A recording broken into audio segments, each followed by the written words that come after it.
All right, people are coming in.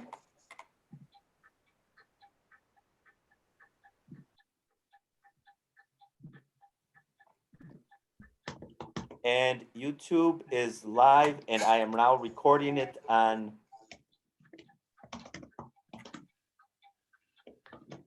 Zoom.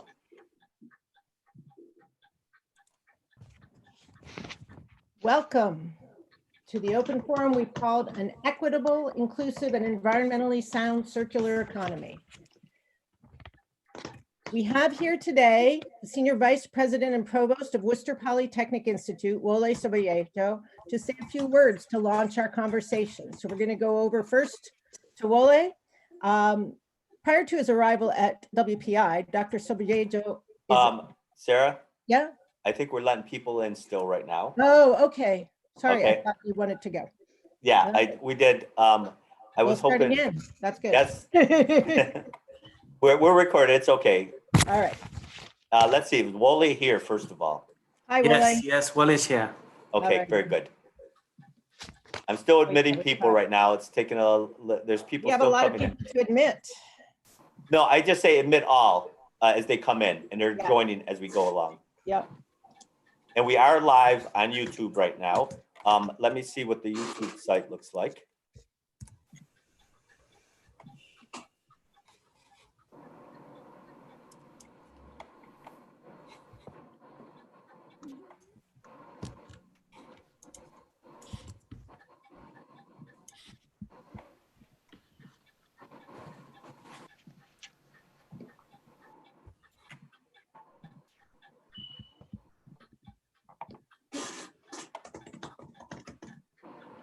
Okay, Sarah, why don't we begin right now then? All righty. So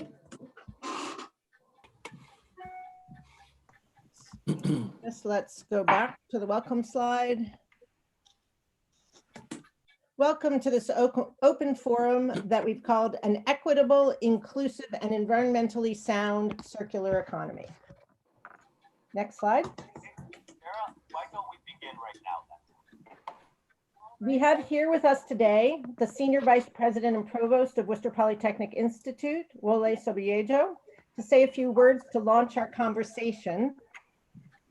Dr. Soboyejo, a material scientist, came to WPI from Princeton University. He was also President and Provost of the African University of Science and Technology in Nigeria. And we appreciate him coming to welcome us all to this forum today. Thank you, Provost Soboyejo. Thank you, Sarah. So it's a pleasure for me to welcome all of you to this forum. For me, I'm particularly happy about the global nature of the forum and the fact that we have people beaming in from every part of the world. We have speakers from China, Brazil, the UK, and the US. And this really, in my mind, exemplifies the sort of global spirit of WPI and our desire really to partner with stakeholders across the world that have an interest on this special focus on the circular economy. For me, the circular economy provides us with a framework in which we can manage climate change, inclusiveness, poverty, and equity, especially during these challenging times. It also provides a guiding framework for interdisciplinary and transdisciplinary collaboration and action. These are all consistent with WPI's current focus on interdisciplinary collaboration and action. And we're pleased to partner with such groups as Future Earth, the Greening of Industry Network, and the International Forum on Sustainable Value Chains, as well as the Sustainable Consumption Research and Action Initiative. This forum goes well beyond the impacts of technology to address social justice and climate change interactions within the context of a circular economy.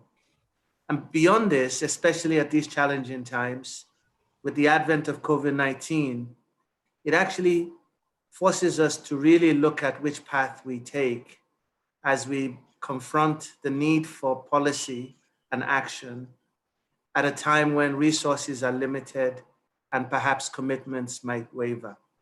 And so within this context, I think we have two options. So one option is we return to business as usual, which opposes environment and the circular economy.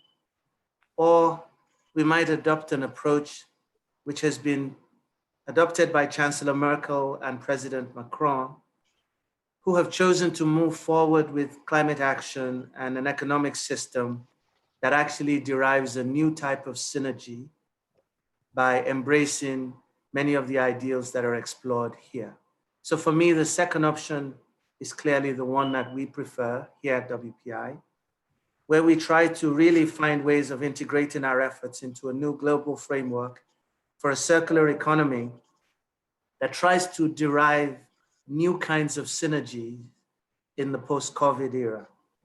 And so as this group comes together to explore ideas, to explore new mechanisms of integration and impact, I really would like to congratulate you on bringing such a diverse global group together at this time with stakeholders from all over the world. I want to express my sincere appreciation to the organizers here at WPI, Joe Sarkis and Sarah Straus, but really organizers all across the world that are committed to seeing these ideals realized through our collaborative efforts. So I look forward to seeing where this will all lead, and I assure you of the commitment of WPI to these efforts as we move ahead in the future. Thank you very much. I wish you all the very best. Thank you so much, Wole. We appreciate that. Next slide, Rob.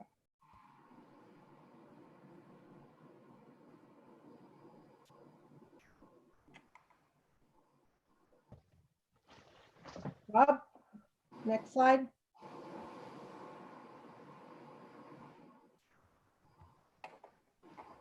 So we're going to move on to the nuts and bolts of our process today. When we get the agenda up here, you'll see our basic plan for the next couple of hours. I will introduce the program and the speakers, and then we'll alternate short talks to get you thinking about the issues, with the open forum opportunities to share your thoughts in between the speakers. Finally, we'll close with some suggestions about how you might continue to participate as these conversations move forward. The circular, and so here you can see we have the welcome, we have a few comments from me and just some process issues, and then we go through the rest of the program. So I'm going to give you just a basic background. We have people at this forum who are coming from absolutely all over the map and every different stage of academic and non-academic careers. We are in practice, we are everywhere. So just to bring us all onto the same page. The circular economy is not yet an everyday term for most people, yet the notion that we need to have a more sustainable and socially equitable way of using this planet's resources so that we do not continue to increase greenhouse gas production is something that we can all understand.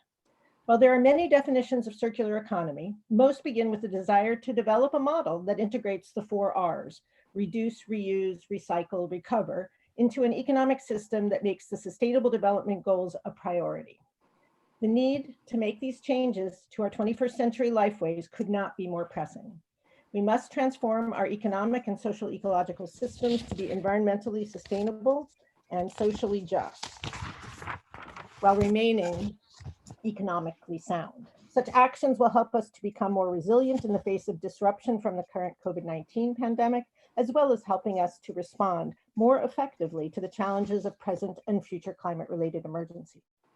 But what does that mean with regard to solutions? Knowing the problems we face is not the issue. Rather, we need concrete, actionable solutions that change our business as usual scenarios into new norms that work collaboratively to address global pandemic and changing climate. The circular economy holds promise for redirecting our efforts towards these ambitious but necessary goals. So what does an ecologically sensitive and socially just circular economy look like?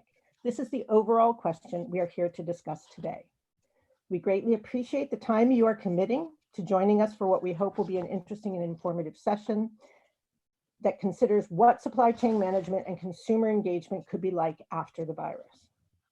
The purpose of this event is to stimulate ideas that can be shared during and after the forum, as we will theme and pull together the contributions into a report that we'll share with all of you. We expect that the ideas generated and accumulated will also inform the development of a number of potential outputs, including further forums and publications. We're not reporting names and organizations here, so please speak freely. This open forum isn't a webinar, and it isn't about the so-called experts saying how the circular economy should be done in a way that is responsive to social justice concerns and the demands for a lower carbon society, among many other considerations. We live in uncertain times, and now we all need humility to share ideas and work out together how we should move forward. This forum is an open gathering for your comments and questions about concerns and problems we really need to solve as academics and practitioners in the circular economy. We are keen for the forum to have outcomes that help us take steps towards a circular economy that is equitable, inclusive, and environmentally sound. To that end, we're planning a series of books and special issues to share experiences and findings and collectively keep the conversation evolving. We welcome offers and asks from those interested to be involved in these outputs. Offers from people who would like to write chapters, papers, case studies of good practice, or be editors or reviewers. We need all of these things. And asks for those who have ideas and would like to find collaborators to produce some good output. With over 620 registered online participants at last count, 630, we won't be able to open up discussion across the entire group, but instead you can add your comments and chat using the participants chat feature in Zoom, or also the live chat if you are on YouTube. But please be respectful in the live chat forums. Before we begin, let's start by introducing the speakers who will help start the discussion. We have 5 speakers, 3 of whom will give a short conversation starter to get our forum going, and then 2 others who will help move things along as conversation catalysts after the first open forum portion. Our first 3 speakers, we start with Cindy Eisenhower, a cultural anthropologist and associate professor with a joint appointment in the Climate Change Institute and the Department of Anthropology at the University of Maine. Her research focuses on issues of culture change and global justice in transitions to more circular systems. Patrick Schroeder, our second speaker, is a senior research fellow at the Energy, Environment and Resources Program at Chatham House in the UK. His research focus is the circular economy in the international development context. In his presentation, he will introduce some of the key messages of a recent Chatham House report promoting a just transition in an inclusive circular economy.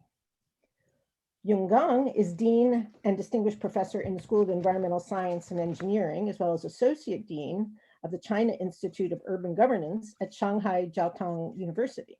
He is also a lead author for multiple IPCC reports and specifically engages the problem of how a circular economy might help us meet greenhouse gas reduction goals.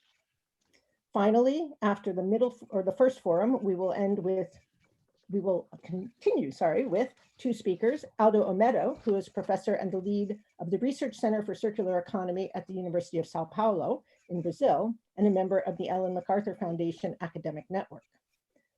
Aldo's research focus is circular business ecosystem innovation, life cycle engineering, and management.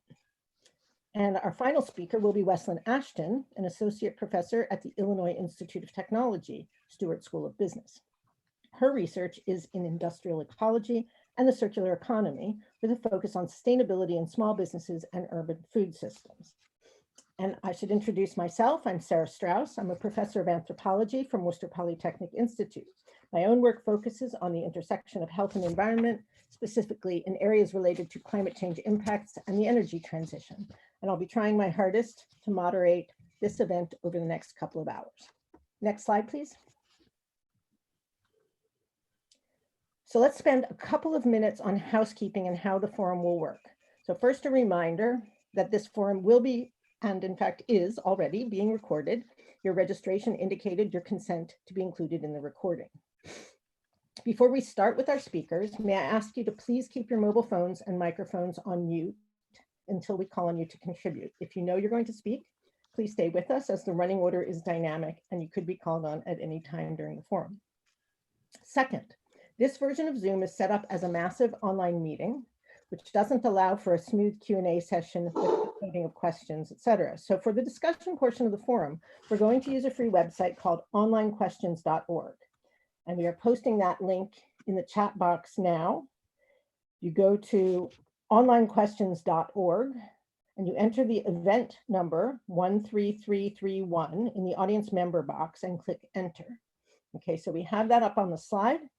And that is going to be our best bet, though you can put things in the general chat. It's going to be a lot easier for our question wranglers to find them if they go into the onlinequestions.org location. So please do that if you can. Post your questions and comments in the page. You can use the yellow cards for questions and the green cards for comments. Light blue are for offers and dark blue are for asks. So if you want to participate in any of the various things, these are the ways to get your information out there.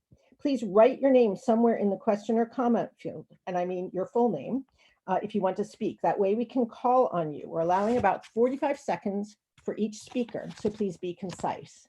Occasionally, we will be featuring guests we have invited to speak for a little bit longer. If you do wish to speak, you can also raise your hand in the participants box. We will try and get to as many people who wish to speak as we can, but we apologize if we can't get to you. Please do use the chat box in any of the locations or the comments to provide your input. The forum is, as we mentioned, also being streamed live on YouTube, and you'll find that, and we're posting that up in the chat as well. It was in the original invitation, but for anybody who wants to shift over, we will post the YouTube location for just following the streaming. All right, next slide, please. So we're going to go to our conversation starters now, and our first speaker, as mentioned, will be Cindy Eisenhower, cultural anthropologist, who will get us all thinking about the cultural assumptions that undergird efforts to move towards a more circular economy. Drawing on several of the critiques recently leveled against circular economy, she will ask us to consider what types and scales of change are necessary to create effective, just, equitable, and inclusive circular economic systems. Cindy, next slide.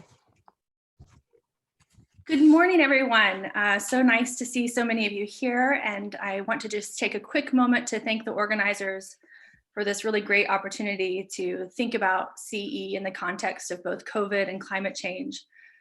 I have here on my screen a small piece of art that's created by several tops being spun. And so I want to take on my role today. I've been asked to be a conversation starter. Rather, seeing all the people that are here, many of whom have been leading our efforts on CE for years or decades, I'd like to take on the role as provocateur rather than expert. So looking at this piece of art, I want to think about circular economy through intention and care. So when the top is set in motion with intention, it can create an amazingly small footprint, barely more than a dot. But when we set it in motion carelessly, it can quickly create out of control, creating a footprint of expanding loops and a path with very little certainty. So in the interest of creating a circular economy with intention and care, I start our conversation today with 3 critiques of the concept.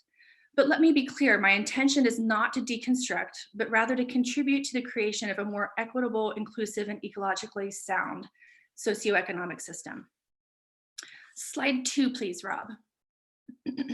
So I'll start with the first critique, probably one of the most common leveled against CE scholarship and programming to date. And this is the idea that CE is little more than greenwashed business as usual or feel-good status quo with limited efficacy for transformation, true transformational potential. It's hard to argue against the intention of circular economy. It's completely rational. After all, no one wants more waste, right? And which of us here would argue against regenerative design? The concept is also deeply consistent and rooted in dominant cultural logics of modernity, particularly the ideas of technological optimism, efficiency, and growth. As hopeful as it is, however, the CE concept has been accused of failing to address the very roots of the problem. A range of critiques note that the circular economy cannot be about efficiency and technological improvement alone, particularly within the confines of a global economic system. Empirical studies have time and again demonstrated that while the technological improvements are necessary and make great sense, the success of the circular economy to date has been hindered in part by carbon leakage to developing countries, by the offshoring of waste, or other means of shifting environmental burdens and market externalities. Secondly, growing levels of total material throughput, emissions, and consumption have cannibalized a great deal of the gains associated with improved technologies. Some CE tech has even resulted in unintended consequences like increased toxicity or the elimination of essential jobs. Rebound and backfire effects have been observed on multiple levels, as efficiency gains directly or indirectly enable new investments in more materially or emissions-intensive forms of consumption. And this is on multiple levels, in the household, in a supply chain, or in a global economic system. Evidence that the CE has helped us to decouple economic growth from ecological degradation in absolute terms is sadly hard to come by still. For these critics, the successful implementation of CE is not just about regenerative design, new packaging materials, industrial symbiosis, nutrient cycling technologies, or recyclable polymers, but it is also about a fundamental shift in global societal organization and cultural frameworks. These have the potential to completely rewrite the meaning we associate with ownership and property, with how we place economic value on materials, and with how we measure the very success of our economic systems. With the urgency of climate action, many have suggested that the implementation of circular economy can help to close the climate ambition gap that you see in the slide here, effectively mobilizing all sectors of the economy and the power of the private sector and civil society for collective climate action. Now, with a global pandemic, we're offered yet another opportunity for meaningful cultural change. Anthropologists have long noted that culture change can happen incrementally in slow and almost imperceptible ways, but quite often occurs in great bursts of movement with the arrival of a drought, a pandemic, a visionary leader, or sadly with violence that forces us to rethink received wisdom and reorient our shared belief systems to a new reality. So I ask here a first provocation, a first question, how we might design a circular economy that is truly transformational, one that can complement important technological improvements and efficiency gains with a new economic culture able to address root causes of growing levels of total global consumption. Next slide, please. Okay, so moving on to a not totally unrelated critique. Many scholars in the behavioral and social sciences have observed that CE scholarship and programming to date remains deeply rooted in rational choice and ecological modernization frames. While I unfortunately don't have the time to disentangle those ideas right now, the important thing to note is that they both assume rational economic actors who weigh costs and benefits will make good decisions when given the proper information. They're focused on individual decision makers who, we assume, operate to maximize their utility. A great deal of CE programming is thus focused on education and awareness campaigns designed to encourage educate decision makers about the potential benefits of CE for their businesses, their careers, their governments, or their household budgets. Many times analyses are focused on specific actors like designers or retail managers or the waste sorting consumer. Again, I agree this makes great sense. Circular economy should be a game changer. We can save money, we can protect the environment. And yet, despite incredible information and awareness campaigns from multiple institutions, public, private, nonprofit, we continue to see very low levels of uptake and implementation, particularly outside of the EU and China.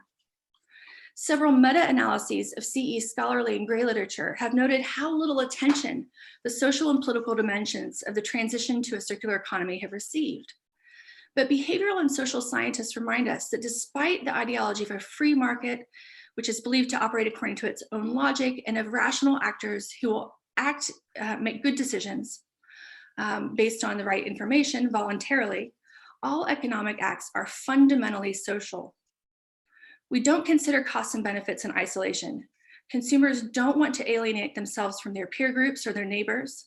Businesses don't want to put themselves at a competitive disadvantage. Governments don't want to invest heavily in programs that might be politically unpopular or threaten their relative tax base. And we certainly can't single out decisions that operate on one scale without spilling into others.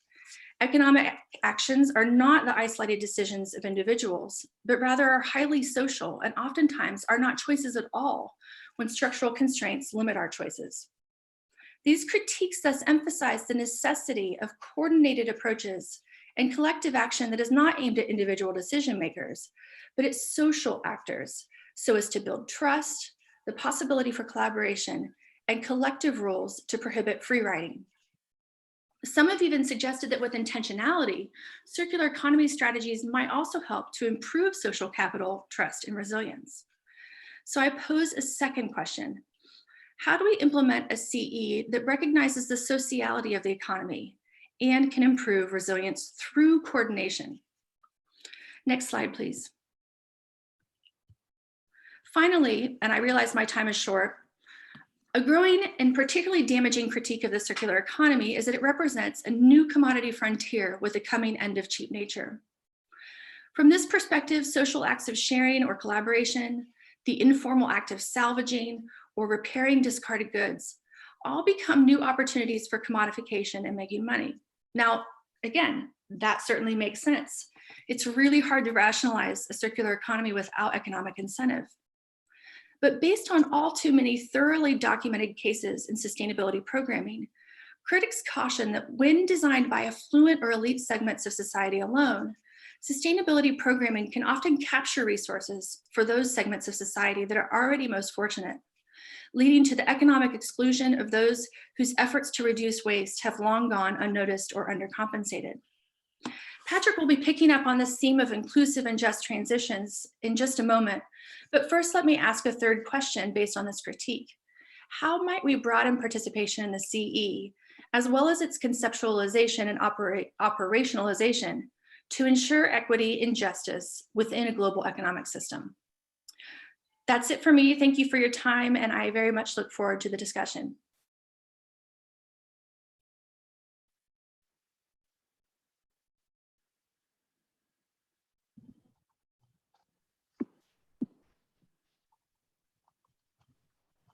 Sorry about that. Got my mute off. Thank you, Cindy. And now our second speaker is Patrick Schroeder, who will continue along these lines, asking what constitutes a just transition to the circular economy in the context of global development. So Patrick and Rob, we are on to the next. Yes, hello. Thank you, Sarah. Yes, I'd like to take the opportunity to introduce a report that we recently published at Chatham House, actually on April the 1st, and then also introduce a couple of new projects that we're going to start. As Sarah said, we're looking at the circular economy from an international development perspective. So I've been working in international development programs promoting circular economy practices in the past, and also now also from the research perspective. So this report, promoting a just transition to an inclusive circular economy, picks up a little bit from some of the issues that Cindy just mentioned. Obviously, the just transition concept, this is not a new one, and we need to acknowledge that this comes out of the environmental and climate justice movements and has been linked very closely to climate change and the low carbon transition. So what we try to do in this report is to link this more to the circular economy discussions and the circular economy narrative. So this connection has so far not been made explicitly. And so some of the key messages from this report, I've highlighted those here on the slide, is that so many of the social and political issues have so far been neglected in planning for the circular economy transition. And by adding a just transition framework for the circular economy, in our opinion, we can identify opportunities that reduce waste, stimulate product innovation, new business models, etc. But with the just transition framework, we can also identify opportunities for human development and addressing issues like social inequity. And in this report, we've also tried to take an international perspective, not just look at transitions within countries, but on an international global scale, looking at value chains. And there's increasingly research that's coming out indicating that the transition to a circular economy would potentially negatively impact on low and middle income countries, especially those which depend heavily on linear sectors or extractives, and then the export of these commodities to higher income countries.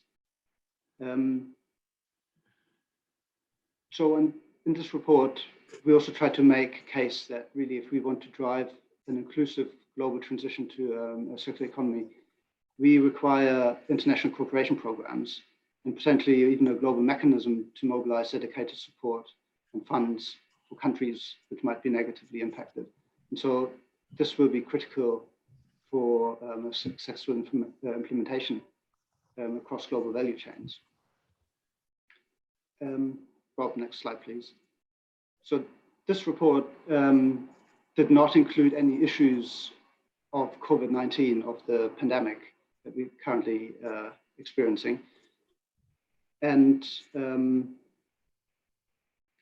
however, we would then, as the pandemic develops and we see the impacts on the global economy and global supply chains, there were a number of parallels that we could see between some of the messages or findings from the report. And I've listed them here.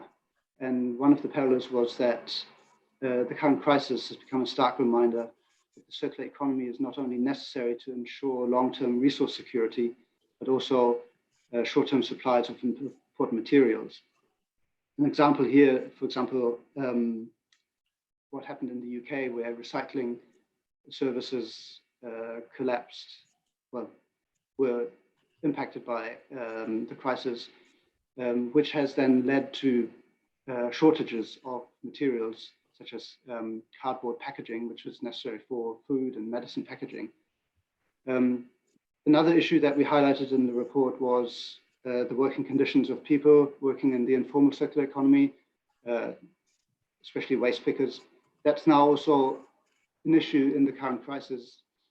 Many people working in waste management and recycling, they're even more exposed to be in contact with contaminated materials than before. And the third one is probably the most relevant one.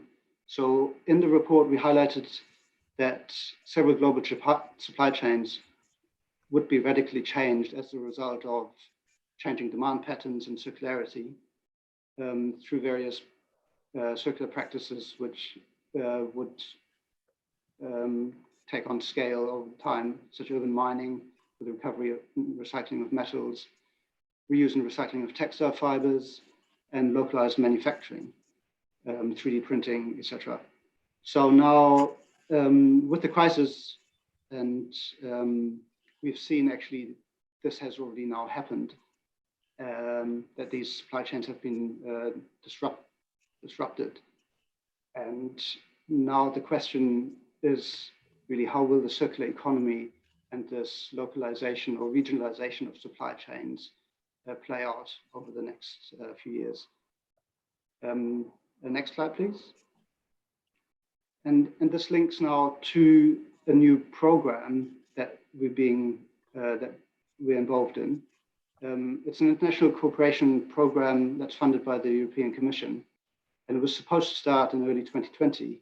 Now, due to the current crisis, there's some delay, but this is still going ahead, and this program is led by UNIDO.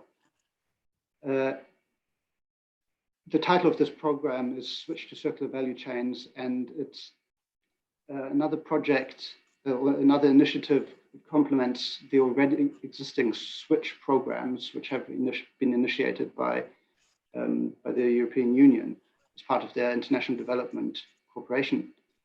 Here, the objective is the transformation towards an inclusive green and circular economy and mainstreaming of environmental sustainability, climate change, and disaster risk reduction through circular economy practices.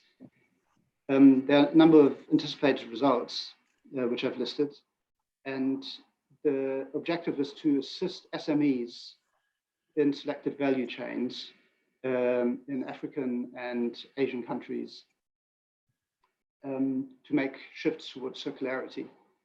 So this this program will also involve the participation of European multinational companies to facilitate this cooperation with their suppliers. However, now this has also, through COVID-19, there's a new dimension to it as well. Whether these supply chains are still existent now, how have they changed already? Are circular economy practices now more attractive than before, or are they less attractive to both local suppliers, the multinationals, etc.? The reason I mentioned this project is also is there are opportunities to get involved. If you're a circular economy researcher or expert in value chains, we're going to reach out and like to get involvement of experts and practitioners in this project. Furthermore, if you're working in SMEs or if you're working in a European multinational company, we would also like to reach out to you and discuss with you and how far you can be involved in this project. Maybe the next slide, please. So finally, these are a few more things that we're doing at Chatham House, and I think because of time, I think I'm running out. I just wanted to mention the Circular Economy online portal that we're launching, which will provide an overview of circular economy policies which are being implemented worldwide, and a Circular Economy Trade Explorer, which is based on an existing platform that we have. It's resourcetrade.earth. And this is a tool to visualize trade flows using UN TradeCom data. And we'll be, with this Circular Economy Trade Explorer, we'll be looking especially at secondary resources, waste, scrap, et cetera, And in the current crisis, it will be interesting to see how the trade patterns of these secondary materials will have changed. And I think I'll stop here and hand over back to Sarah. Thank you very much. Thank you so much, Patrick. And now on to the next slide. The third conversation starter for this first half will be Yung Gang, who will shift our attention to the ways that the turn to a circular economy can help combat climate change in China and the rest of the world. And I think you will see a number of very interesting examples from the current day. So Yung, thank you. Thank you, Sarah. Good morning to everybody here. My name is Yung Gang. I'm one lead author for the IPCC, not only for the AR5, but also for AR6. But my role in IPCC is to evaluate how circular economy can help mitigate the overall industrial emissions. According to my observation, for the AR5, circular economy was not a keyword, but for the AR6, circular economy has become a keyword, not only in my chapter, the industry chapter, but also in several other chapters, especially in the chapters of policies, chapter of service, chapter of agriculture, and chapter of urban settlement. So it's very clear circular economy has become a very effective approach to address climate change. Today, I would like to talk about circular economy in China. Next slide, please. So from the regulation point of view, China enacted several laws to promote circular economy. The first one is called the Clean Production Promotion Law, which was enacted in year 2002 and began to and came into effect in 2003. Next slide, please. The other very important regulation is the National Circular Economy Promotion Law. And this law was released in year 2009. This law is really the national law to provide very complete legal support to really drive people to pay more attention on circular economy. The next one, please. The National Development and Reform Commission released two sets of indicators. One is at the macro level, normally it's at regional or city level. And then the second set is really for the industrial park level. So you can see for those practitioners, they can follow up those indicators. So if you can meet with the benchmark, you can actually apply the financial subsidies from the central government. So that's a very strong economic driver for the practitioner to pursue those indicators. Next one, please. And also at the national level, we have different ministries to engage in promotion of the circular economy. We have the National Demonstrative Eco-Industrial Park projects, which is led by the Ministry for Environmental Protection, Ministry for Commons, and the Ministry for Science and Technology. We also have the National Circular Economy Industrial Parks project, which was led by the National Development and Reform Commission and also the Ministry of Finance. And the third one is the National Low Carbon Industrial Parks. This one was led by the Ministry of Information and Industrial Technology. Next one, please. So here is the geographical distribution for those projects, where you can see most demonstration projects located in the East China, but few in the West China. So we have to deal with this imbalance problem. The key challenge is that how we can really provide more drivers to help those practitioners in the West so that they can also join these efforts.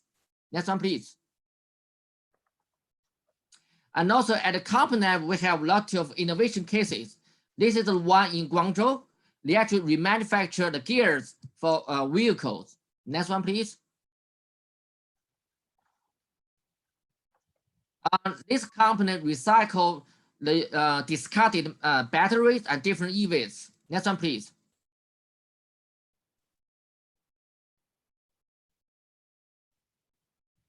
This company deal with different organic waste.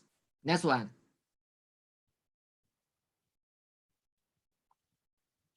And this is a reverse supply chain case for different e-waste. Next one. And this is the GD reuse platform. You know, in China, a lot of rich people just simply purchase a lot of luxury items, but then they simply discard them. And this company trying to repair those luxury items so that, you know, the secondary items can be sold out in the market. Next one.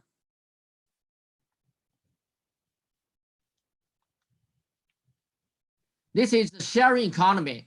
In most Chinese cities, you actually can share different bicycles. You don't really need to own the bike, but you can just use the service provided by the bikes. Then we can reduce the overall consumption for the whole society. Next one.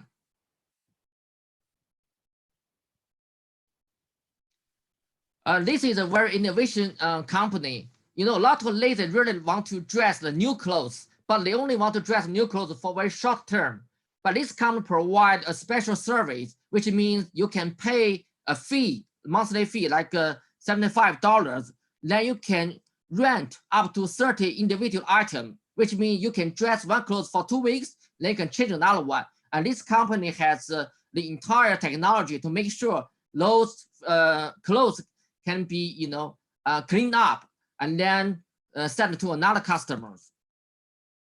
Next one.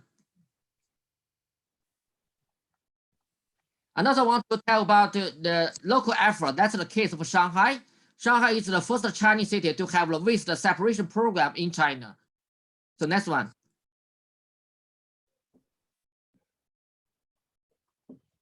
So here you can see we have very complicated instruction to the public so that they can know how they separate waste and send them to the right trash bins.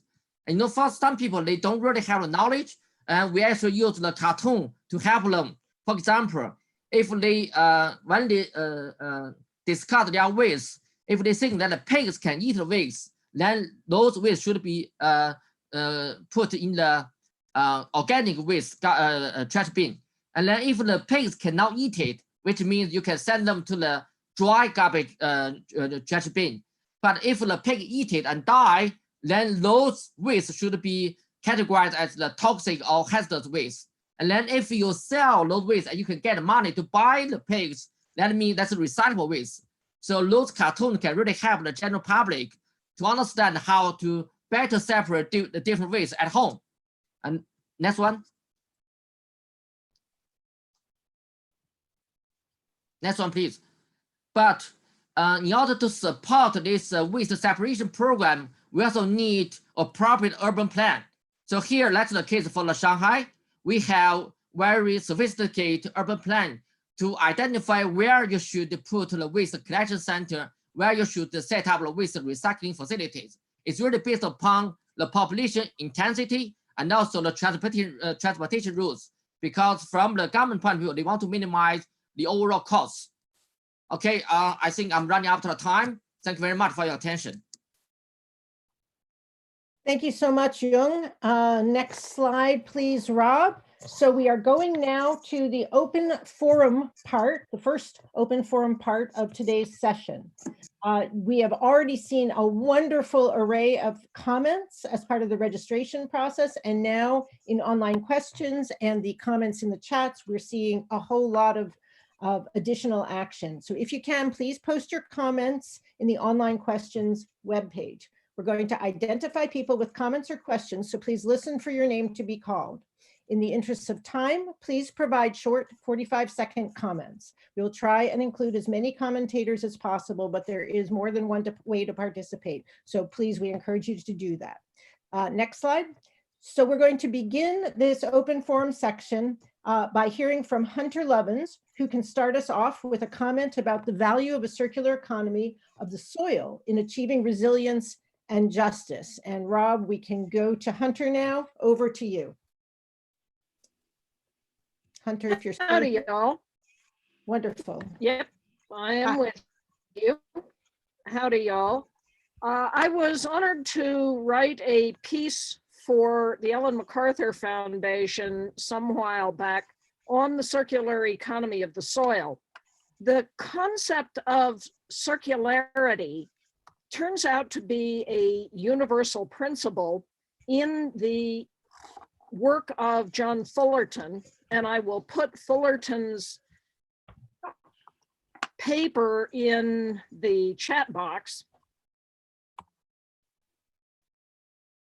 In the case of agriculture, we are operating a once-through economy where we apply nutrients to the soil, exhaust the soil, apply more nutrients to the soil, and somehow expect that this is going to work out well for everyone. There is an approach called regenerative agriculture in which the nutrients cycle. The key to this, it turns out, for much of the world, the part of the world that is grasslands, which is the world's second largest carbon sink, is the inclusion of grazing animals into this system. And when you do this, you start taking carbon out of the air and putting it into the soil. In examples such as Gabe Brown in the Dakotas, Dr. David Johnson at New Mexico State University, they are getting carbon increases of multiple tons per acre per year. And if we were to do this practice on all of the world's grasslands, now that's a big if, but when you practice this kind of agriculture, it's profitable, which makes this considerably more possible. Then over 30 years' time, we could return to atmospheric concentration of 280 parts per million, concentration of CO2, i.e. you roll climate change backward at a profit. So this concept of the circular economy of the soil is one that I think needs a great deal more attention in the whole realm of circular economy. Now, there have been many comments posted in the chat box about, is the circular economy just a way of preserving status quo? And I hope we've all learned in the last couple of months that normal is gone. We are going to have to reinvent everything. People call this an opportunity. I think it's not an opportunity. What we're going through is an enormous tragedy, but it is an obligation on all of us to begin to think, how do we reinvent everything? And in this, there are enormous resources. Dr. Anders Wiegmann, previously co-president of the Club of Rome, has a brilliant paper out on the circular economy in Europe and the extent to which implementing that with climate protection will go much further than just energy efficiency alone, just renewable energy alone. And again, is one of the better job creation engines. So I think key to all of this is thinking holistically, is recognizing the real severity of the crises facing us beyond COVID. COVID is, if you will, our dry run of how do we reinvent everything. So thanks for having this. Glad to be with you. Thank you so much, Hunter. And that was an absolutely perfect segue. Our next comment is from Paul Srivastava on the Club of Rome and climate sensitive COVID responses. So Paul, are you around still? Yeah. All right, wonderful, thank you. And thank you very much. I want to begin by thanking Hunter for setting it up for me. I agree, there is no new normal. The old normal is gone and we need to redefine what the new normal is, and also that we need to reinvent everything. So let me begin by my perceptions of where the new normal is headed. And I will talk about just two things. One is where the global economy is now and headed, and what our response needs to be. It needs to be larger than the circular economy, and I will just introduce the idea of the well-being economy, which many of you are experts at. So IMF has just put out some estimates about the global economy going from a sort of +2 to 3% growth over the last decade to a -3% and perhaps more. Already European Union economies are at a -6.5% rate. And there are other economies that are even below 10% decline now. Goldman Sachs has just released estimates that the global trade is likely to decline by up to 50% this year. The US economy, we are shrinking. We are facing unemployments of 16 to 20%, expected to be between 20 and 25%. Stock markets are down 30%. Auto sales have dropped 30%. $3 trillion of stimulus or debt, however you want to see it, is now larger than our GDP. Business closures, bankruptcies, furloughs began within the first week of acknowledging the COVID. And even today, the COVID crisis has not fully emerged. We don't know the full dimensions of it. We don't know the dynamics of it. So we are in the midst of the hot spot right now. So by the time it all unfolds, according to the Food and Agriculture Organization, about 265 million people will be facing famine. Add to this all the technological advances we continue to make in the AI and automation sector, severe job losses are expected. So in this sort of a world that we are headed, transformation is probably the right word to use, but transforming to what? The G20 nations are scrambling to get back to where they were by putting in these financial stimuluses of trillions of dollars, which are largely in the form of debt, and indebting future generations. We need a new concept. We need the circular economy as a technical tool, but within a larger moral economy that some people, including Hunter and others, have referred to as the well-being economy, where health is at the center of economic development, and it's a holistic approach to prosperity for both humans and nature.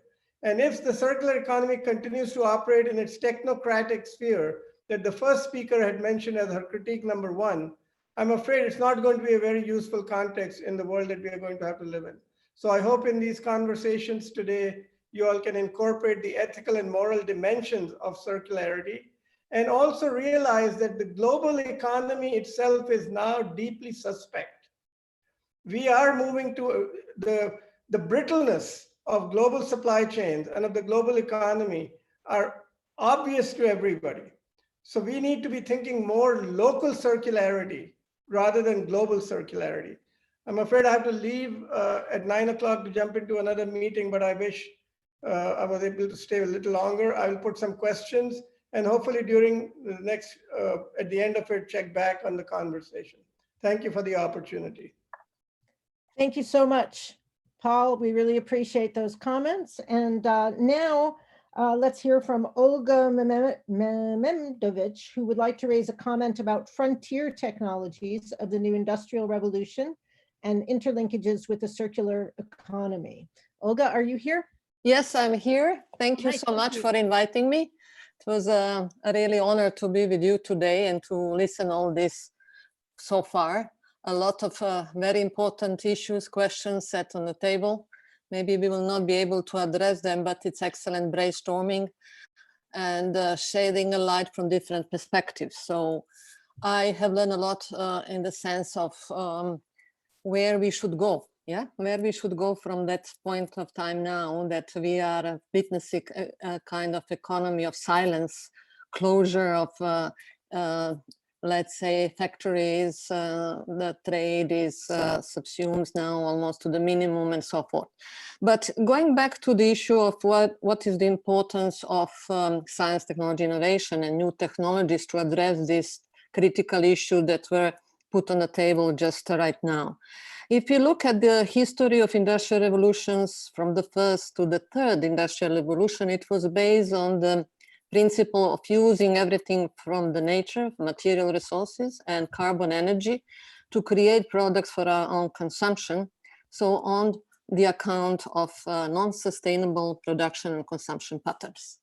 So we are now in the midst of fourth industrial revolution. So people have invested in new technologies. They call them frontier technologies, advanced digital technologies, artificial intelligence, big data, Internet of Things, industrial Internet of Things, distributed ledger technology or 3D printing, blockchain. We heard about new business models like sharing economy, then also e-commerce. These are promises, yes, on the side of digital technologies to address some of the concerns. But there are also another part which has been often ignored in the discussions, and convergence of sciences and technology. So the convergence between information and communication technology with nanotechnology, biotechnology, information and cognitive sciences in humanities, and nature-inspired technology, but they call them convergent technologies. How this technology can help to address all these issues, that sustainability of production and consumption.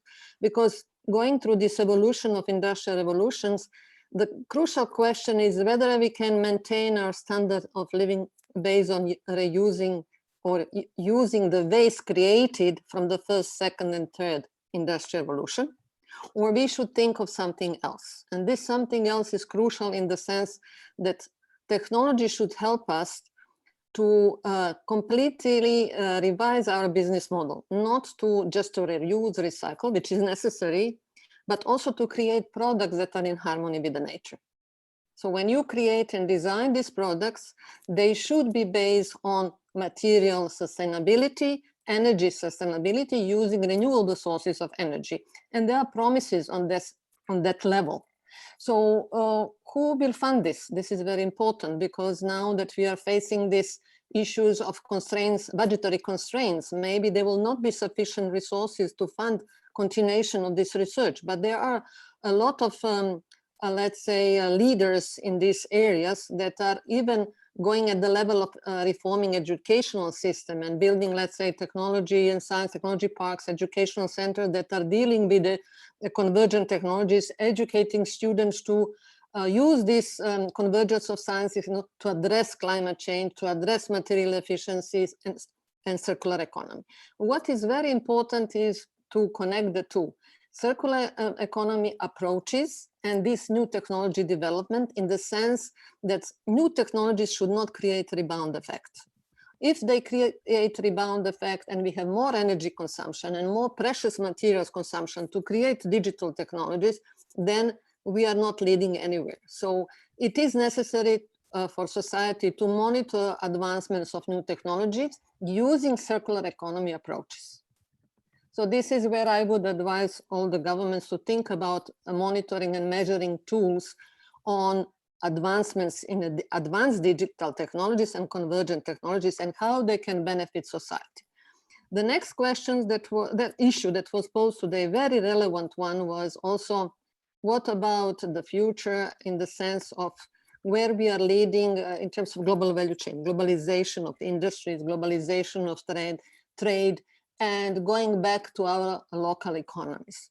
Whether this is justifiable from the economic point of view, I would like to ask the people, your distinguished panelists, because just putting them on the table is not enough. It needs to be addressed from a scientific point of view. And that is, if you have productivity, which is very important, not only labor productivity, we have to address material productivity, we have to address energy productivity. But if we go to material productivity, we could see that material productivity was really increasing very slow over the last 20 years, while energy productivity and labor productivity increased over the last 20 years. So addressing this low material productivity is crucial. But then if we want to solve this by addressing the issues of supply chain nearshoring, I think one should ask himself if it is the correct way to think about it. Why? Because it's about division of labor on the global level. Globalization of industry means that industry today is globalized, it's not localized. And this was created since 60s. 1960s, the process started due to technological progress, due to trade liberalization and so on. So we are witnessing that these shifts are happening recently because of the tariff wars and then discussion that it could be nearshore. There is also technological progress that will cut these supply chains shorter in the sense that if you use 3D printing, you don't need intermediaries, you can produce fine. But then, can you imagine the local economy that can produce everything? Are we going to that situation that the system should be like that? It cannot be like that. It has to be global division of labor. Thank you, Olga. That's really excellent. Can we move on now? Because we have so many people to thank you so much. Thank you. Enter the conversation. Let's see if we, Matthias, are you still out there?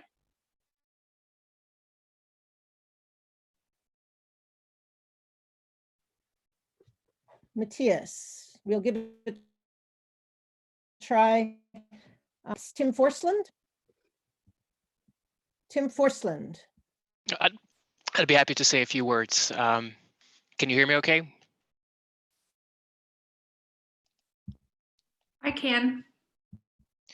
Great. Great. So Thank you, Tim. Yes, transformational shifts towards a following COVID-19. Thank you.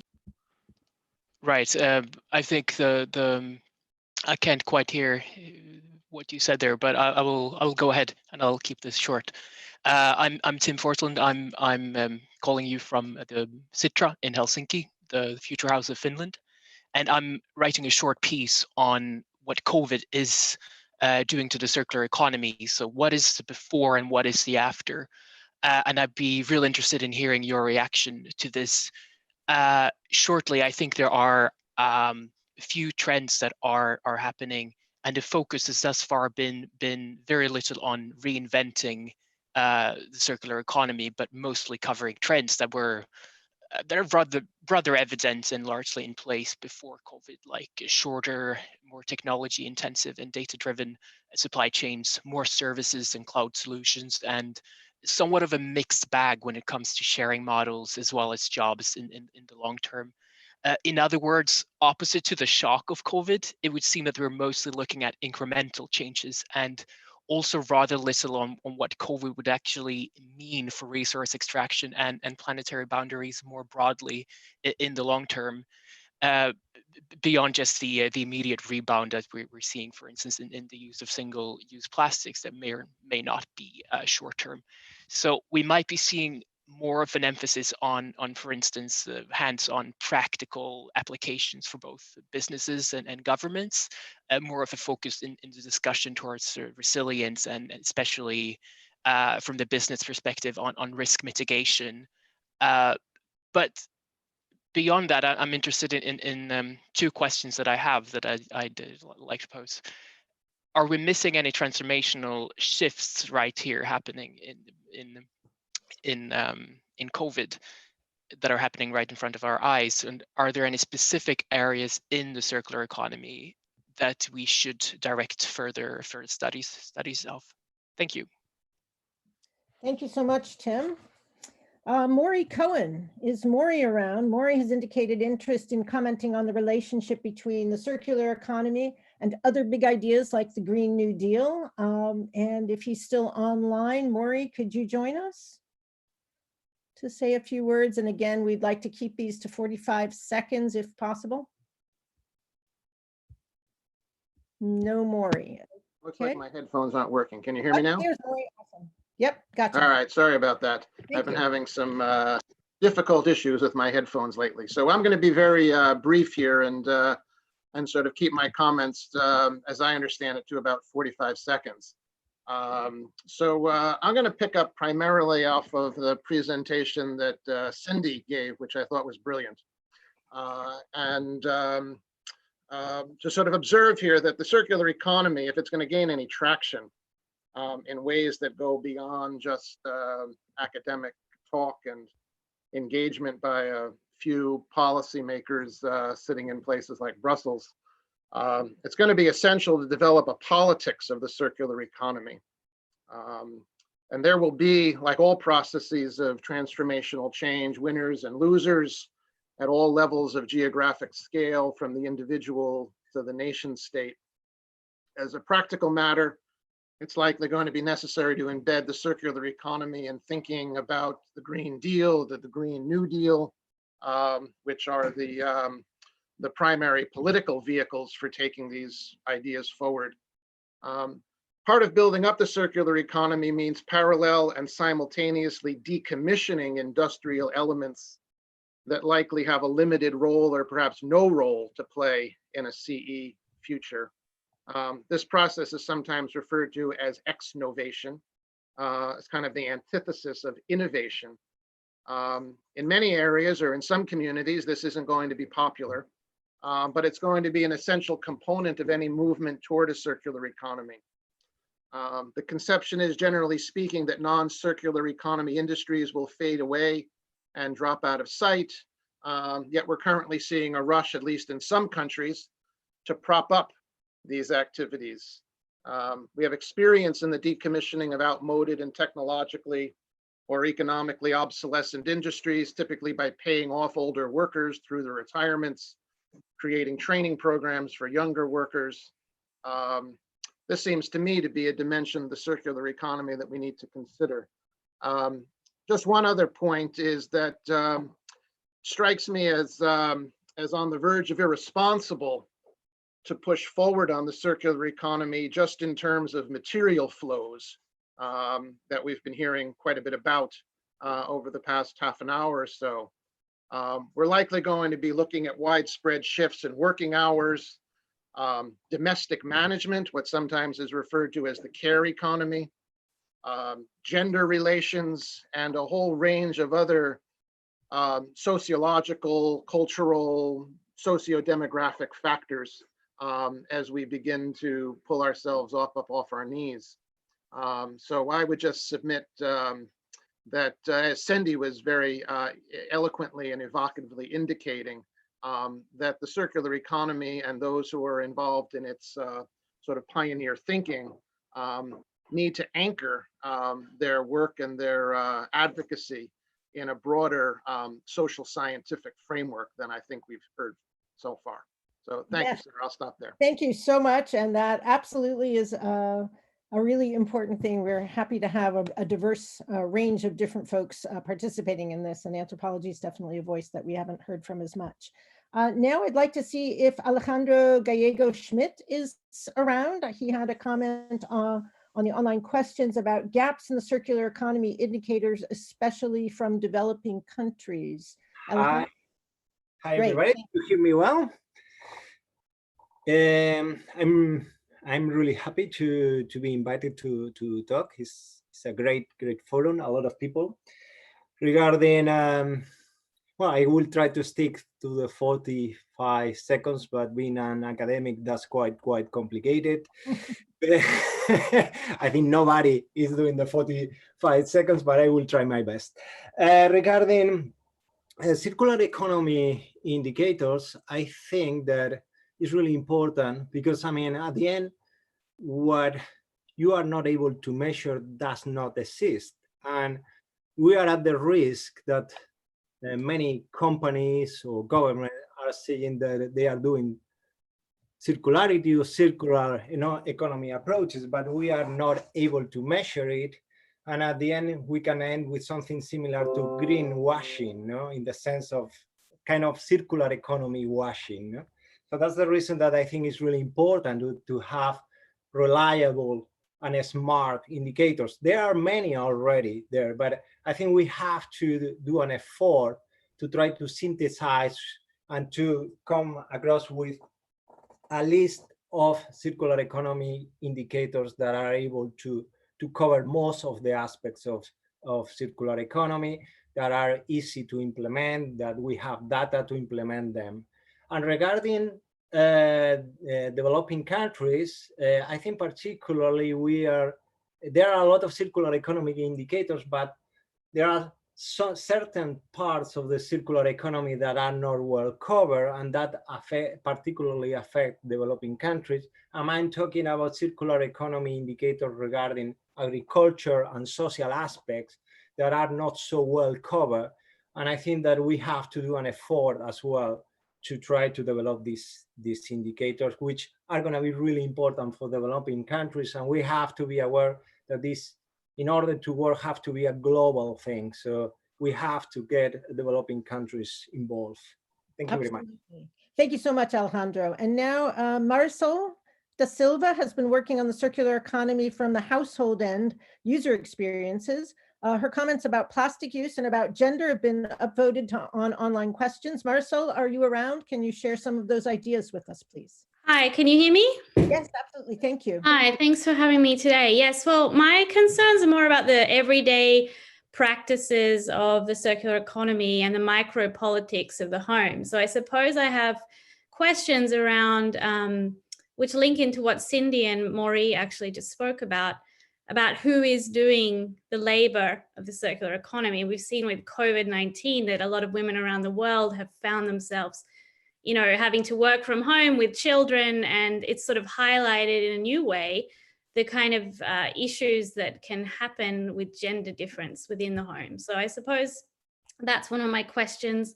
And also how plastics in Australia has largely increased during COVID, whereby, your daily, everyday practices to engage in ideas of the circular economy are really shaped by industry, which doesn't always give you a choice. So there's been a lot more plastic packaging and PPE, which now we're seeing in the environment.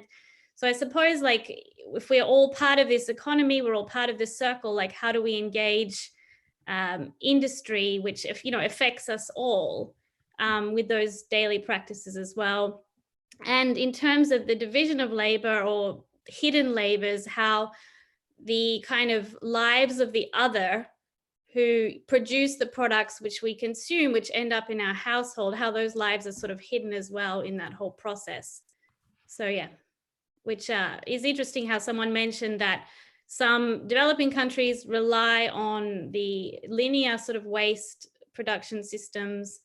But yeah, I suppose what we consume fixes the sort of dirt upon others, things that we don't want to think about, the stigma, as well as the labor that we don't want to do. So yeah, thanks. Yeah, absolutely. Thank you so much, Marisol. So we are going to take a pause now in the open forum. We have so many good questions, and I am already envisioning the fantastic work that is going to continue from this forum. But I want to get back now to our conversation catalysts. So Rob, can we go back to the slide deck here? We are going to be hearing first up from Aldo Ometo. And Aldo will be engaging issues relating, again, to inclusivity in the circular economy, which has absolutely been one of the main points of conversation in this latest part of the forum. So Rob, can we get us to Aldo's slides, please?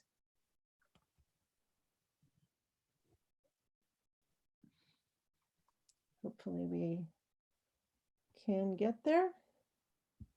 Hello. Hi, Aldo. Hopefully your slides will come up in a second. There we go. All right. Thank you, Sarah. Alrighty. Thank you so much. Okay, thank you, Rob. Also, hello, there. everyone. Thanks for the organizer. It's a pleasure to share some ideas with you in this very important event and in these challenging days. Well, here in Brazil, in the Research Center for Circular Economy at the University of São Paulo, we are working in a transdisciplinary team to understand and trying to build from the field with many stakeholders this systemic innovation for circular economy, especially here in Brazil and Latin America. As Ellen MacArthur learned about circular economy, nowadays, most of people are in their own boats, in their houses, trying to survive with the minimum necessary that they have. It's not time to waste anything. Everyone can see that resources are limited and how impacts can be global. We don't know about tomorrow. We have to optimize what we have today with many collaborations. Next slide, please, Rob. So for this transition journey, some luggage is just too heavy. I'm talking about the consumption rate. I'm talking about the high natural resource intensity extraction we have. The graphs here shows how global resource use has accelerated and reached 90 billion tons in 2015, with so many impacts and with also regarding the climate change. Next slide, please, Rob. Here we can see that from 1900 to 2015, we threw away almost 70% of the natural resources we have extracted. The economy and the business have been too dependent on physical products. There are plenty of opportunities for a new business model and a necessary shift to function, performance, reverse cycles, less material use, and less negative environmental impacts as climate change. But if the luggage from the business side is too heavy for this journal, on the other hand, social aspects need to be more intensively addressed. Next slide, please, Rob. For the Global South, the social innovation from the circular economy opportunities is the greatest outcome. Many members of these new opportunities as reverse cycles are informal waste pickers, organizations with low technological level, low management skills, with no equipment or even fuel for the waste collections with the trucks. We are talking about the niches that are out of the mainstream. So together with technology, product, business models, design, we need social innovation. We need a systemic socio-technical innovation with new business ecosystem, new supply chains, with the inclusion of the niches that are trying to clean our world as the cooperatives, as the renewables, organics, and others, to make them healthier and structured and part of the mainstream. For this leverage, this alignment is very important with the role of the lead companies, public policies, and governments are crucial. Next slide, please, Rob.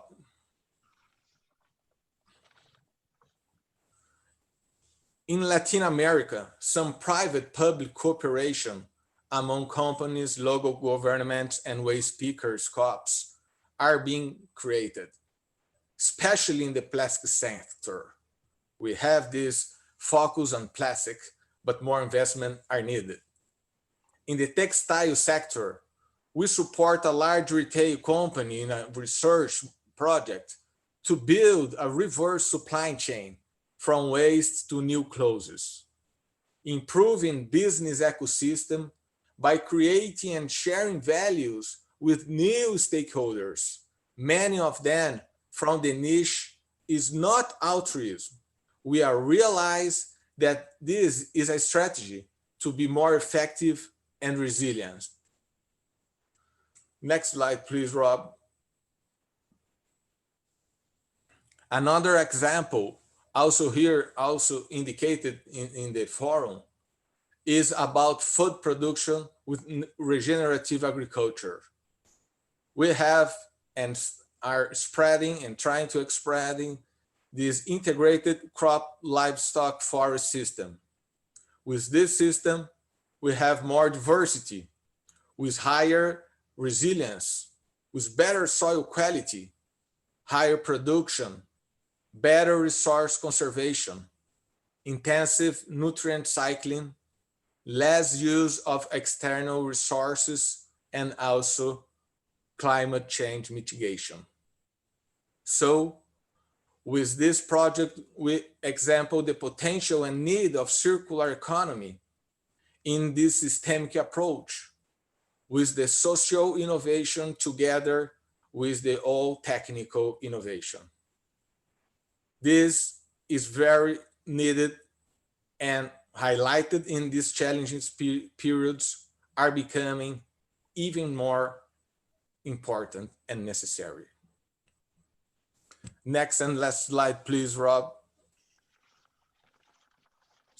So to sum up, it's time to make this systemic innovation for circular economy. It's time now to shape a new economy which generates values to all for long term that can be recovered with positive effects for the environment and for the system should be the mandatory for our survival. So it's time to build it together. Thanks for all. Thank you so much. Yeah, thank you so much, Aldo. That was really helpful. We're now going to go on to Wesleyan Ashton, who will build on the topic of inclusivity with a look at entrepreneurship, small business, and localized circular economies. And this is perfect timing as this is paralleling what we've been seeing in the chats as well. So thank you, Wesleyan. Great, thanks, Sarah, and good morning to everyone from Chicago. I'm really happy to be part of this conversation today, and thank you all for joining us from all around the world. So I'm going to continue this conversation with a focus on looking at for whom is the circular economy being created and how benefits can be more equitably distributed across different groups and societies around the world. Rob, next slide, please. I'm sure you're all familiar with various versions of this diagram, right? We're seeing significant efforts at closing material loops through utilizing renewable or recycled supplies, extending the useful life of products, and processing end-of-life materials for new applications. Additionally, new business models include offering new services provided by products rather than owning those products, and sharing products and services across multiple users. Next slide. One of the limitations of the current business models, and I think this is something that was alluded to by Cindy and Maury in his comments, is that the limitation is because we focus mainly only on a limited set of resources, right? So we think about natural, manufactured, and financial capital. Next. Natural capital, which mainly is a renewable stock, needs to be regenerated, while manufactured capital, which largely coming from non-renewable materials, needs to be conserved, and financial capital, which falling in line with our dominant paradigm, is promised to grow with circular economy models. And so I've seen a couple of comments about the need for sufficiency and degrowth to be coming into the conversation. Next slide, please. By only working with these three types of resources, the current CE practices remain well within the economic constraints of competition rather than cooperation. And though there are many signs of intrasectoral and cross-sectoral collaboration emerging, there are few forums, except ones like this, that really challenge the unequal distribution of wealth and economic opportunities for marginalized communities. Social and solidarity principles need to underlie the circular economy. Otherwise, we will continue to perpetuate an economy that works for few and dismisses the labor and contribution of poor and marginalized people. I see that this is also bubbled up in the online questions. And I think one of the challenges here has been that social factors are harder to monetize, right? We can monetize labor, but we're not really monetizing all of the knowledge and the whole person that people are bringing to their work. And the types of labor that we value is really coming into attention now. So in today's health crisis, today's pandemic circumstances, we're now appreciating how essential is the work of those whom we barely pay living wages, including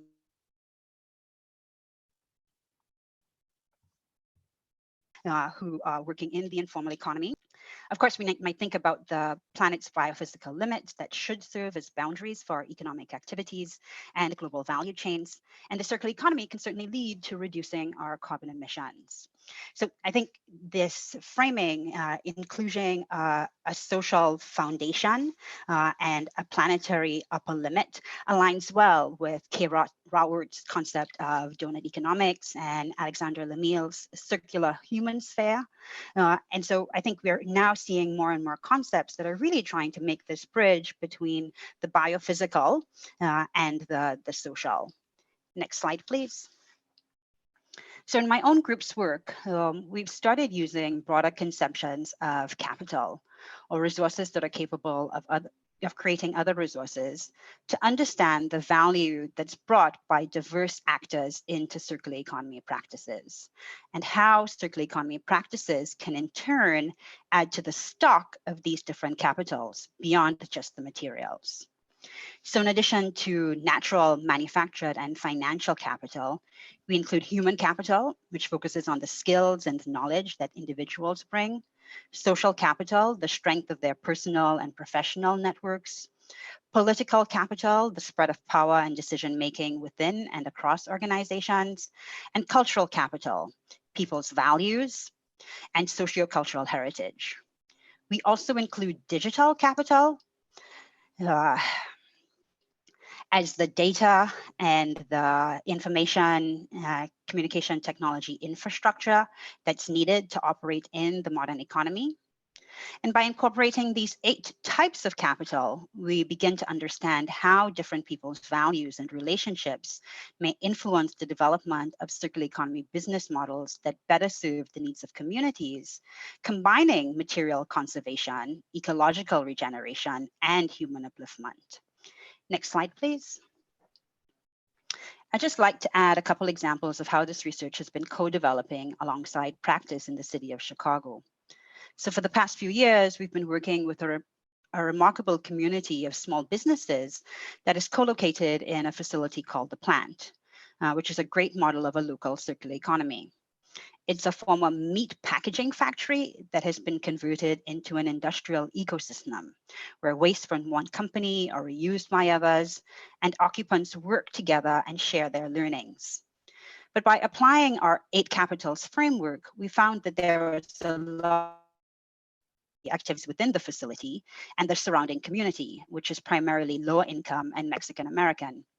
So the work highlighted opportunities to spread the benefits of circular economy beyond the facility and led to prioritization of employing individuals from the neighborhood in different businesses in the facility and bringing together entrepreneurs inside and outside of the facility on the journey to the circular economy through a circular economy leaders network for small businesses, so particularly for small businesses, that's hosted by one of our partners, Plant Chicago.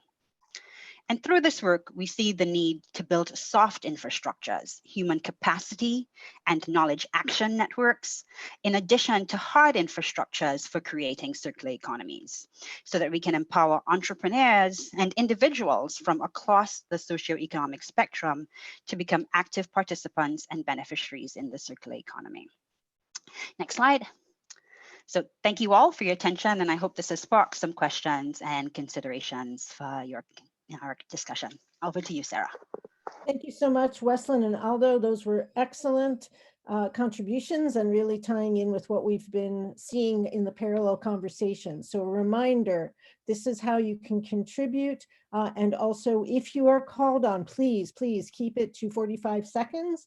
And we will go back now to the live script of the open forum to see who they've given me as the folks that we've got going here. Let's see, let's move to Jaco Quist. Jaco, are you there? Yes, I'm here. Thank All you right, for the thank you for that. invitation. I'm indeed Jaco Quist. I'm from Delft University, and I'm sharing the European Roundtable of Sustainable Consumption and Production. There we talk a lot about these circular economy topics and how they relate as well. But what I would like to say here today, well, in addition to thanks for organizing this, and also thanks to both these fundamental critiques and this plea for a much more inclusive transition, because these are the topics that get too little attention in the regular discussions on the circular economy. So we talk too little about the rebounds related to service systems. We also talk too little about the instrumental view on consumers. We just expect them that they're going to change and going to do all these new business models, while we know that consumers do very different things and operate very differently. So there's still a lot to gain. But I would also like to emphasize that the relevance or the differences with developing countries, and that we really have to take into account that it is there about different topics, but also a lot to do, not only with regard to the waste or zero waste cities, but also that many of our circular chains start with mining, and these are some of the worst practices in the world, in my view. So that we should not leave that out of our circular discussions. And I would like to plea for this distinction between, on the one hand, the growth or the green growth and the degrowth, and bring that in our discussions, because these different economic models have different implications. And in much of the work that we do, we talk about degrowth, but we do not really know how that works out when we will upscale that. And one way to work with that, that's my final plea, then I will stop, is that you can use visioning and scenarios for that. And that is a very great tool. And you can actually extend that with so-called the regular visions, say the top-down visions, but also from the more marginal and the bottom-up ones, and bringing it all together in good process makes a good start to turn that into something to work that goes beyond the regular, say, physical streams modeling, but that includes the economic science as well and the economic structures. And that's where I would like to leave it for today, because there is still, it will give us an agenda where we scientists have to do a lot and can do a lot. So we're really working forward to a lot of interesting work to do. And I look forward to that too. Thank you so much, Jaco. That is exactly what we need to be doing. And the scenario building, right? Having people from the bottom up tell stories that they can envision and see where we need to go. This is critical. Now let's go to Ayami Otsuka in Japan, who'd like to pose a potentially related question about consumer behavior changes in the post-COVID world. Are you here, Ayami? Yes. Oh, great. Thank you. Okay, I was getting a bit sleepy head. Okay, hello everyone. I'm Ayami Otsuka from Japan. I'm actually, I'm actually not doing. I'm more on a I'm doing a research on consumer behavior, more focused on household energy savings. So not specifically from the CE field. But my comment, or what I have been wondering recently, is whether people's value change, which is likely to be happening now by COVID-19 crisis, will lead to changes in terms of low carbon lifestyles, and more so for our values deep down inside. And then I guess I should also say how we can make it sustain that way. So the causal relationship, I'm not too sure about it, but in otherwise, I guess, can consumers or citizens be able to drive changes to bring CE more effectively? I guess that's my question. And all right. Thank you so much, Ayami. Now let's go on to, let's see, Allison Wood posted an interesting comment in the online questions about how we do care for people while seizing the moment for radical change. Absolutely a critical question. Allison, are you here? Allison Wood. If not, we'll come back to Allison in a bit, and let's see if Karina Vink is here. She would like to raise the issue of what we can do during, not after, COVID-19. Karina, would you like to contribute some of your reflections on this? This comment has been upvoted on the online questions page, and people would like to hear more about it. So Karina, are you here? Karina Vink.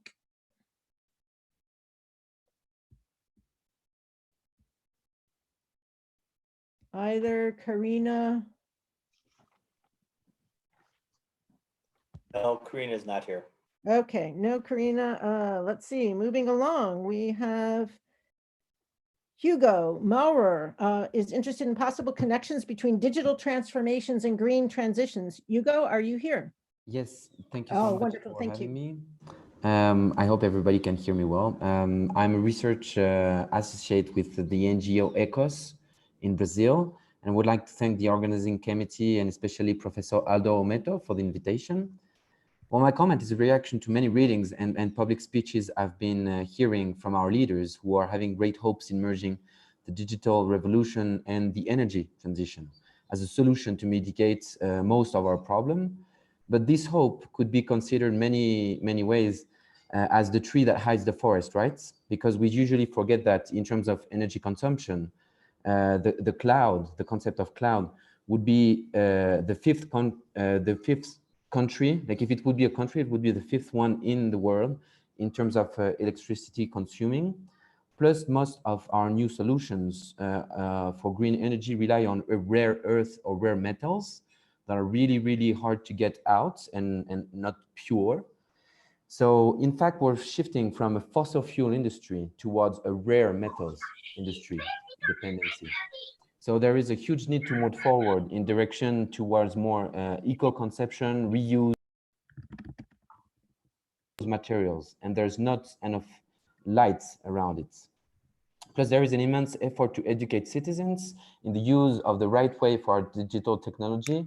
Let's not forget that an email sent is like 1 hour of electricity with a LED light bulb. So it's like just to have an idea around it.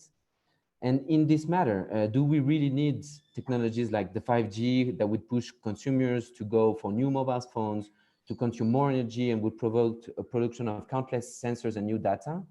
So my question is, what really do we need in terms of technology? What is our idea of towards the idea of plenty that was the most common ground for the idea of progress that we are going in our societies? And as consumers, can we choose not to consume? Can we choose not to use those technology and to go towards a more carbon neutral world? So this is my question and comments. Absolutely. Thank you so much, Hugo. Now, I want to remind people, and Eunice just put the link into the chat there. We would like to see people voting and commenting on the onlinequestions.org platform to show what you are most interested in hearing about. Next, coming from the online questions page, Faiza Mahichi posted the following question: what role can education play in the circular economy? Faiza, would you like to say a few words? Are you still with us? Hello, I'm from Japan, same as the previous speaker. I also have a little bit issue with late night. So colleagues said, Alejandro said that we cannot stick to 45 seconds. Let me try that. I've seen my question being actually raised in the comment as well. I'm a faculty in Ritsumeikan Asia Pacific University in Beppu City in Japan. As a teacher and also being interested and doing research in circular economy, my question is that, what is the role of education? Not only higher education, but so many different levels of education, even for public as well, because you're talking about consumer behavior change. So my question is about the role of education in general. Thank you very much. Thank you so much. We also have a very interesting question from Adrian Smith about the contested nature of the concept of inclusion, which is an important thing to get to as we keep talking about what inclusivity might look like. So let's move to Adrian to hear more about this contestation. Okay, thanks, Sarah. Yep, so I'm Adrian Smith. I'm a researcher at the Science Policy Research Unit at Sussex University in the UK.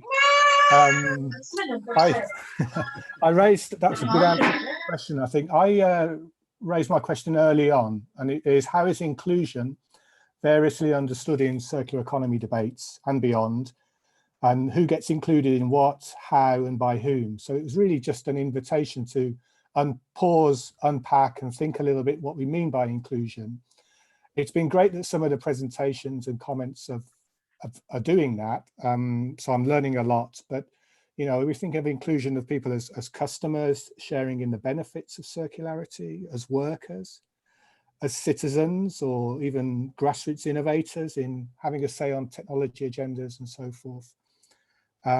So there are those sorts of questions, whether it's inclusion in shifting the flows, benefits from the value, taking part in decisions, and then perhaps a bit more kind of critically and contested, whether inclusion is something that's done to people, you're invited into something, or whether it's actually you're included in the making of something as well. So I think all of these questions touch around maybe the democratic qualities of circularity. Thank you. Absolutely, really critical point, Adrian, thank you. Now moving along, Duncan Mclaren commented on the role of the circular economy in repairing economic and political systems, and he's achieved some interesting feedback in the online questions. Duncan, would you like to speak to that topic? Yeah, thank you very much, Sarah. Delighted to be joining everyone. Great conversation so far. I'm Duncan Mclaren. I work at Lancaster University in the UK, but I'm involved in a project looking at repair in circular economies with some colleagues at Linköping in Sweden. And what we've seen is that repair is typically understood in the circular economy as a very instrumental tool. It's something for extending product lifespans, making material use more efficient. It is often seen as an inner loop in the circular economy, so preferable to doing something like recycling, but it's still all about maintaining consumption. And we think that repair could be more transformative than this.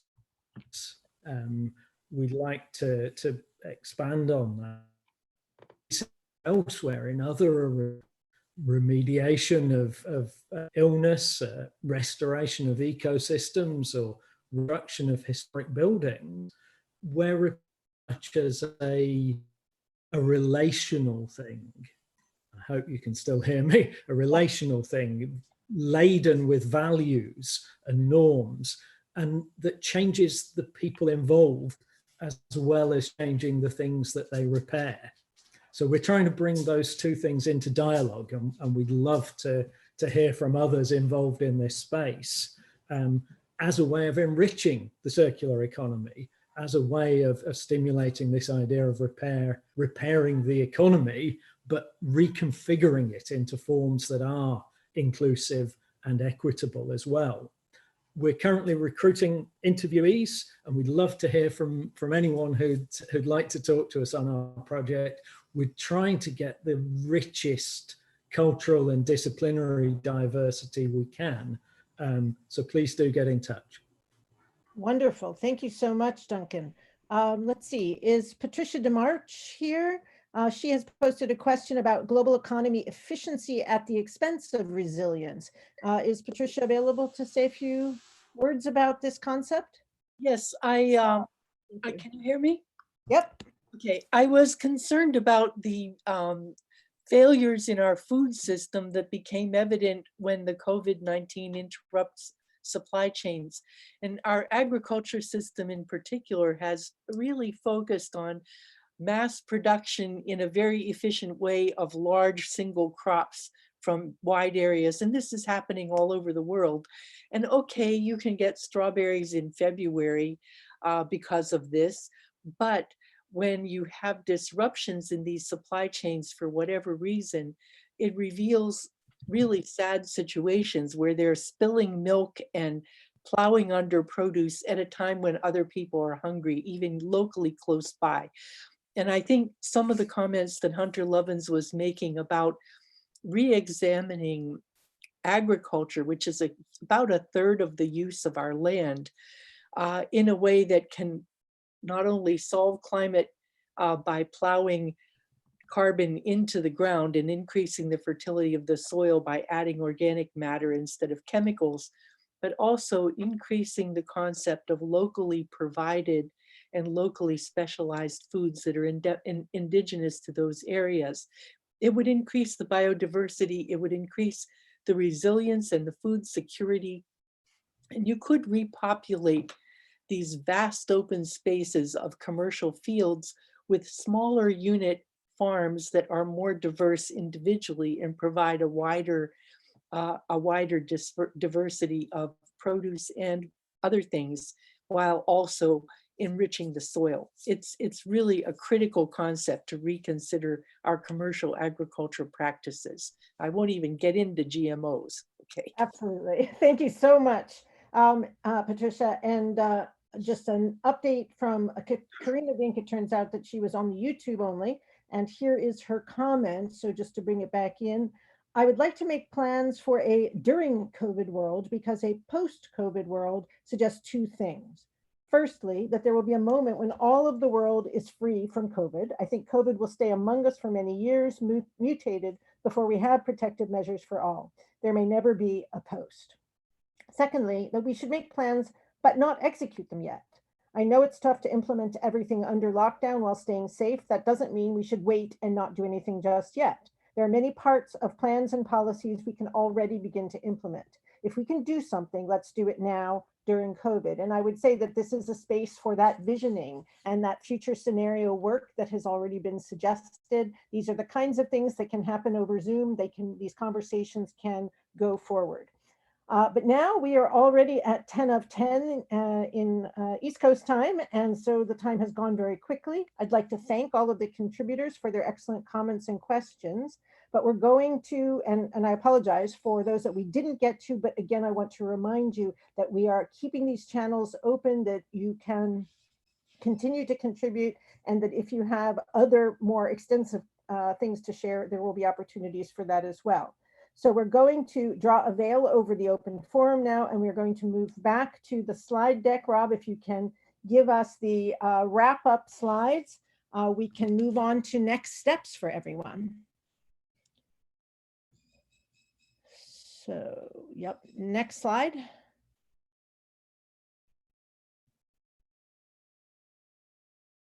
Excellent. So, critical set of steps. First of all, we will be compiling all of the rich information in the recording as well as in all of the comment feeds. And we will be sending a summary report with these themes to all of the registrants, and that'll happen in the next few weeks. We have been envisioning a number of edited books on the circular economy. So just as a starter, we've come up with ideas for one on environment and climate change in relation to CE, on social equity and inclusion, on technology, and on business and economic issues. We're looking for editors. Cindy and Diego have taken on the social equity and inclusion, but we have openings for others. And this would be part of the Springer Nature Greening of Industry Network studies. So we have an ask for you. We need editors. Back to that, yeah, whoops, there we go. We need to put proposals together for review and approval by series editors and publishers. We need chapter authors, we need reviewers. Next slide, please. All right. And then we also have in the works some potential special issues of peer-reviewed journals. So one of these has already been approved. That is for resources conservation and recycling. And that one is focused on climate change and the circular economy. So that one is definitely in the works. Local environment, we would need to do a proposal.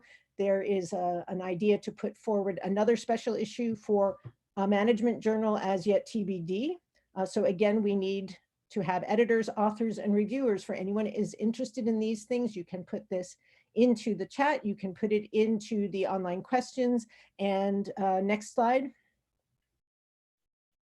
We also envision, some of these themes expanding into their own future forums. We had so much to talk about in these 2 hours, and clearly there are some more funneled topics that could do with quite a lot more discussion. We also want to welcome everybody here into the Future Earth SSCP Knowledge Action Network. And there's a Slack channel, and that should be, yep, there we go. Jörg has just posted the Slack channel. If you would like to join that, that is an ongoing circular economy discussion mode and opportunity for collaboration. So that is happening. And so I think those are all the things. Next slide, please.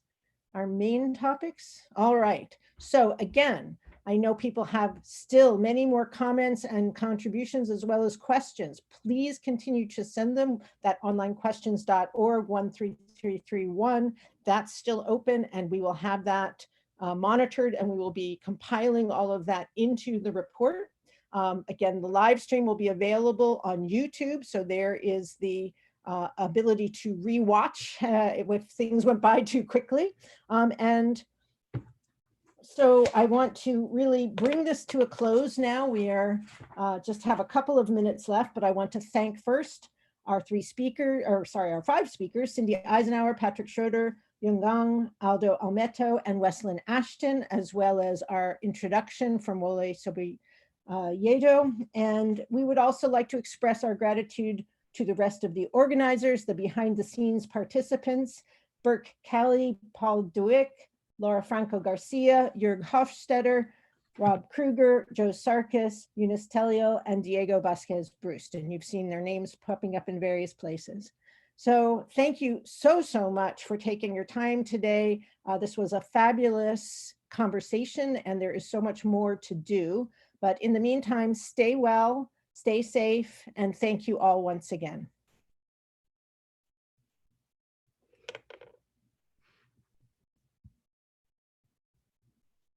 Thank you, Sarah, as well, for being a great moderator. Thank you. Bye. Will the program team please stay on, please? Thank you, Sarah. Good night, everyone. Bye. Cheers.